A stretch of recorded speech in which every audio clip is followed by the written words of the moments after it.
এরকম একটা জঘন্য নিকৃষ্ট কাজ করে কিভাবে এই শিখা জেল থেকে ছাড়া পায়?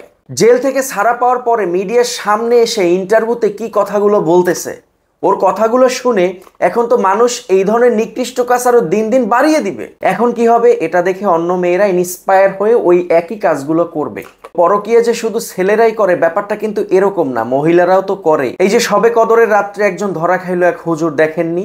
স্বামীকে অন্য খাটে ঘুম পড়িয়ে রেখে এই সাইডে এসে অন্য খাটে তার পরকীয়া প্রেমিকের সাথে আকাম কুকাম করে ধরা খাইছে। তো মহিলারাও তো এগুলো করে। এখন কি হবে, পুরুষদের বলবো, এখন আপনাদের যারা বউরা এরকম পরকীয়া করে তাহলে আপনারা কি করবেন জানেন? একদম লোহা পুইরা ওই জায়গাতে এমন ছ্যাঁকা দিবেন, মানে লোহা লাল বানায়া ওই জায়গাটা পুরোপুরিভাবে নষ্ট করে দিবেন। তারপরে 9 মাস 10 মাস জেল খেটে চলে আসবেন, আপনার ইচ্ছাটা তো পূরণ হইল। তো এরকম কি আসলে আমাদের সমাজে অপরাধের সংখ্যা বেড়ে যাক, এইটা কি আসলে আমরা চাই? এই শিক্ষা তো আরো নিকৃষ্ট, ও তো সাকিবের থেকেও নিকৃষ্ট। স্বামী সন্তান রাইখা ও পরকীয়া করে আরেকজনের সাথে বিয়ে বয় এবং চামড়ার ব্যবসা করে টাকা কামায়। ও তো চামড়ার ব্যবসা করে, ওর চেহারাতেই কিন্তু বোঝা যায় একটা চামড়ার ব্যবসায়ী।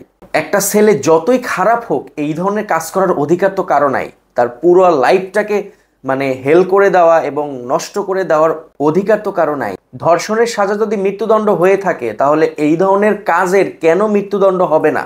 এখন এই শিখার ব্যাপারে কথা বলেছি শুনে অনেকেই বলবেন যে আপনি তো সাকিবের দালাল। ভাই, আমি সাকিবের দালাল না, আমি কারো দালাল না। আমি সত্য কথা বলি, যেটা যৌক্তিক সেই কথাটাই বলি। সাকিব যে একটা নিকৃষ্ট নারীলিপ্সু সেটা আমি ভালো করেই জানি। যাই হোক, আপনারা এই ব্যাপারে আওয়াজ তুলুন। এই ধরনের কাজ যেন কেউ আর ভবিষ্যতে করতে না পারে। এই ধরনের অপরাধের শাস্তি মৃত্যুদণ্ড চাই।